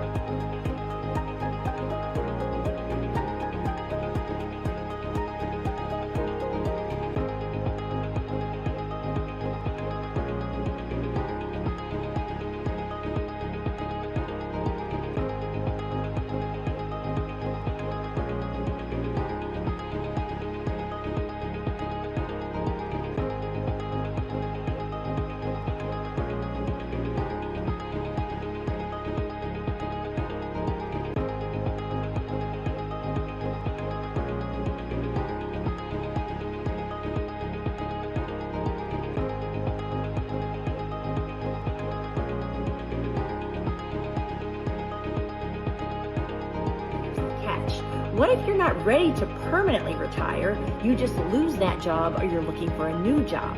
So you're after age 65, you've got 2 or 3 months in between jobs. What do? You want to make sure you enroll in Medicare Part B, unless you have other coverage you could have through a spouse. But if you have 2 or 3 months with no coverage, that's going to mess up your SEP. And remember, COBRA is going to pay second when you turn 65 and doesn't count as credible coverage. So make sure you know these windows and these rules, and check out our YouTube channel for more conversations and more Medicare tips.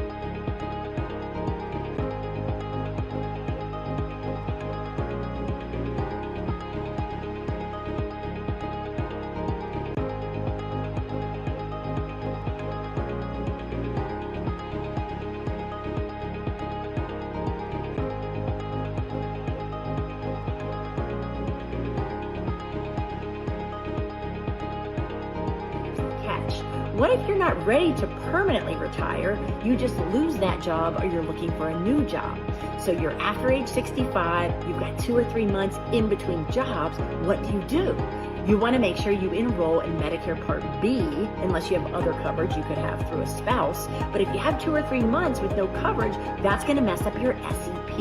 And remember, COBRA is going to pay second when you turn 65 and doesn't count as credible coverage. So make sure you know these windows and these rules, and check out our YouTube channel for more conversations and more Medicare tips.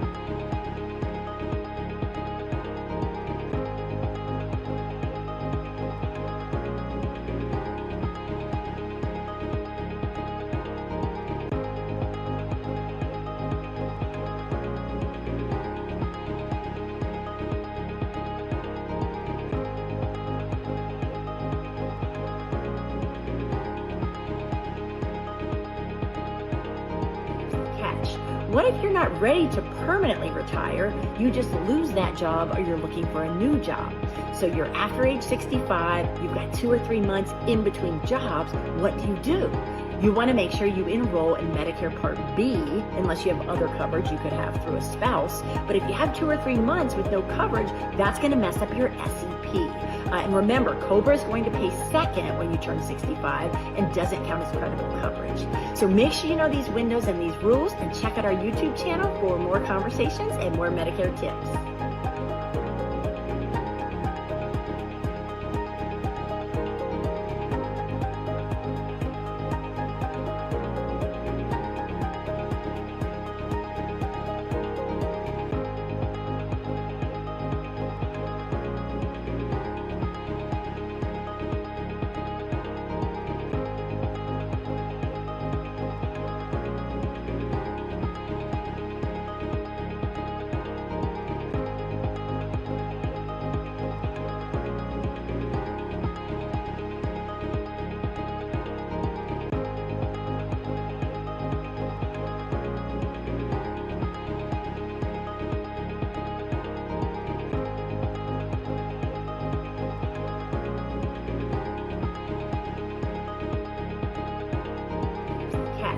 What if you're not ready to permanently retire? You just lose that job or you're looking for a new job.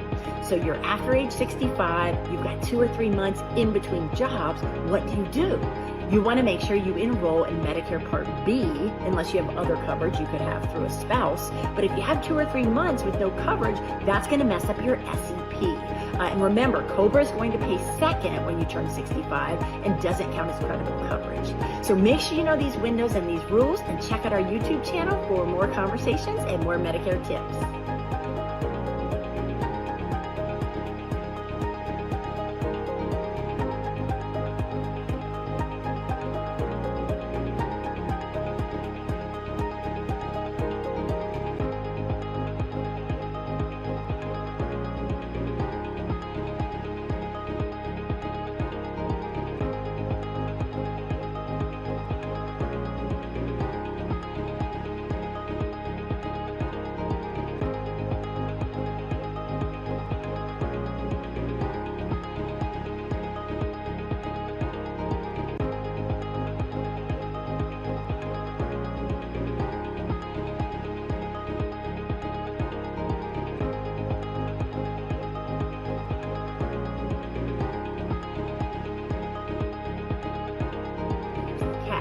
What if you're not ready to permanently retire? You just lose that job or you're looking for a new job. So you're after age 65, you've got 2 or 3 months in between jobs. What do? You want to make sure you enroll in Medicare Part B, unless you have other coverage you could have through a spouse. But if you have 2 or 3 months with no coverage, that's going to mess up your SEP. And remember, COBRA is going to pay second when you turn 65 and doesn't count as credible coverage. So make sure you know these windows and these rules, and check out our YouTube channel for more conversations and more Medicare tips.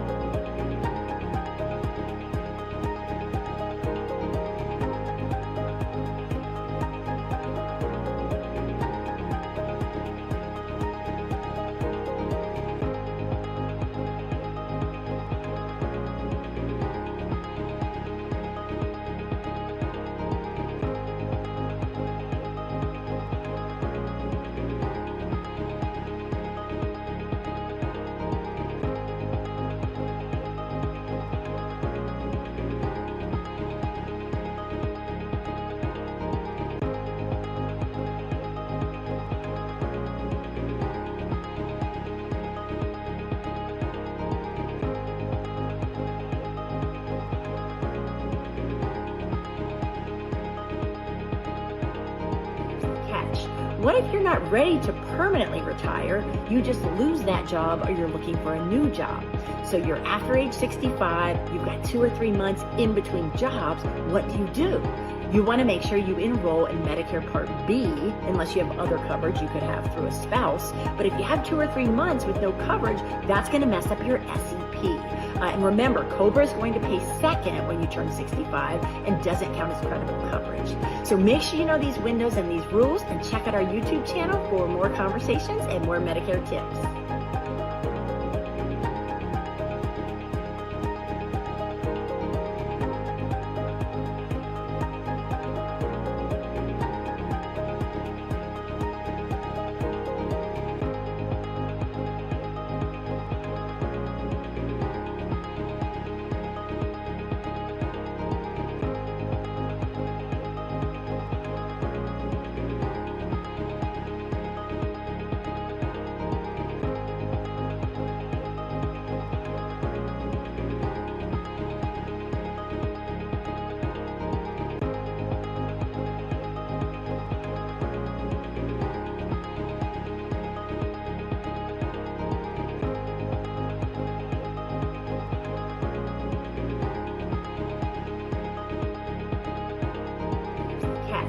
What if you're not ready to permanently retire? You just lose that job or you're looking for a new job.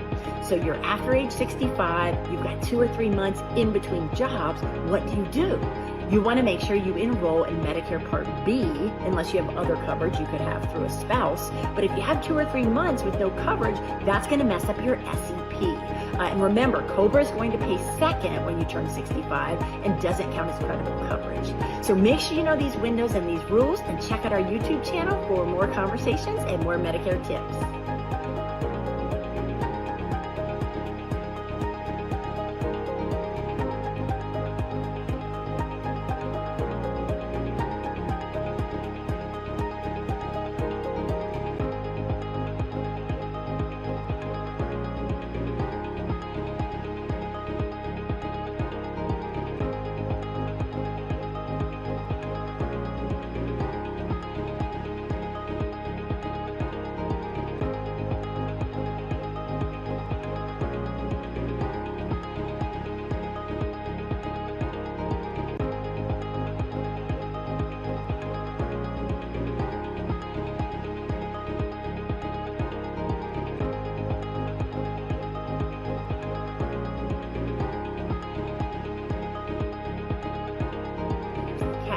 What if you're not ready to permanently retire? You just lose that job or you're looking for a new job.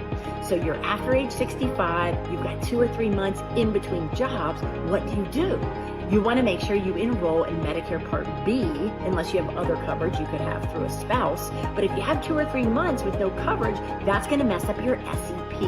And remember, COBRA is going to pay second when you turn 65 and doesn't count as credible coverage. So make sure you know these windows and these rules, and check out our YouTube channel for more conversations and more Medicare tips.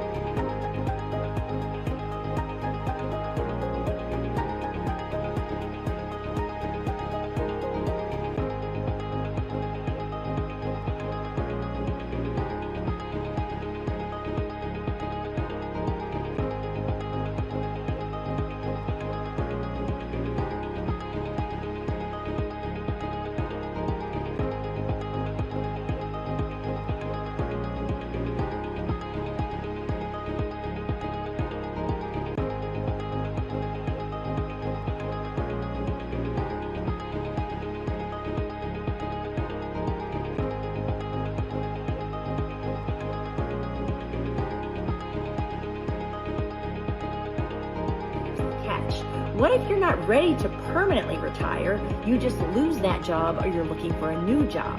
So you're after age 65, you've got 2 or 3 months in between jobs. What do? You want to make sure you enroll in Medicare Part B, unless you have other coverage you could have through a spouse. But if you have 2 or 3 months with no coverage, that's going to mess up your SEP. And remember, COBRA is going to pay second when you turn 65 and doesn't count as credible coverage. So make sure you know these windows and these rules, and check out our YouTube channel for more conversations and more Medicare tips.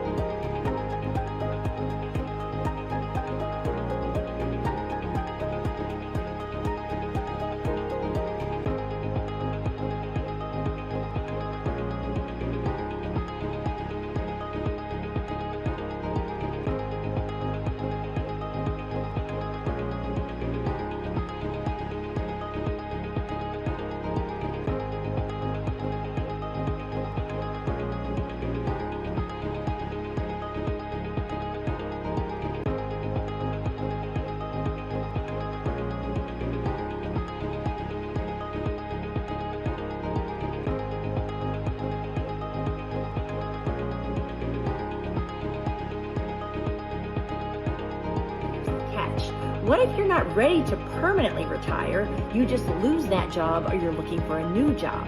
So you're after age 65, you've got 2 or 3 months in between jobs. What do? You want to make sure you enroll in Medicare Part B, unless you have other coverage you could have through a spouse. But if you have 2 or 3 months with no coverage, that's going to mess up your SEP.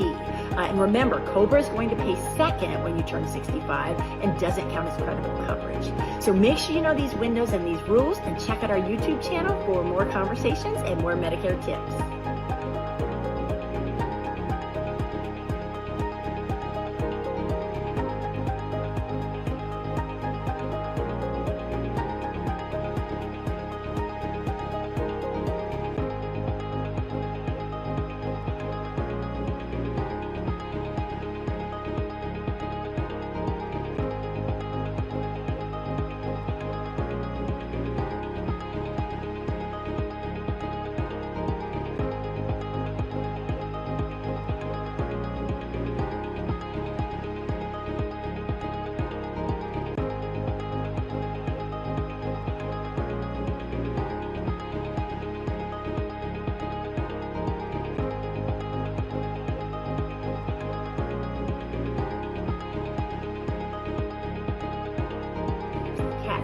What if you're not ready to permanently retire? You just lose that job or you're looking for a new job. So you're after age 65, you've got 2 or 3 months in between jobs. What do? You want to make sure you enroll in Medicare Part B, unless you have other coverage you could have through a spouse. But if you have 2 or 3 months with no coverage, that's going to mess up your SEP. And remember, COBRA is going to pay second when you turn 65 and doesn't count as credible coverage. So make sure you know these windows and these rules, and check out our YouTube channel for more conversations and more Medicare tips.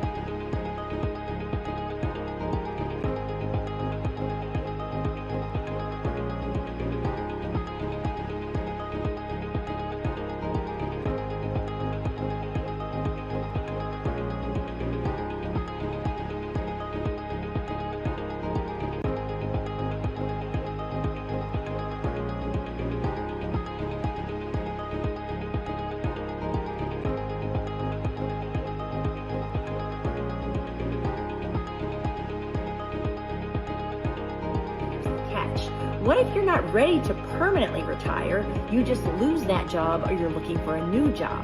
So you're after age 65, you've got 2 or 3 months in between jobs. What do? You want to make sure you enroll in Medicare Part B, unless you have other coverage you could have through a spouse. But if you have 2 or 3 months with no coverage, that's going to mess up your SEP. And remember, COBRA is going to pay second when you turn 65 and doesn't count as credible coverage. So make sure you know these windows and these rules, and check out our YouTube channel for more conversations and more Medicare tips.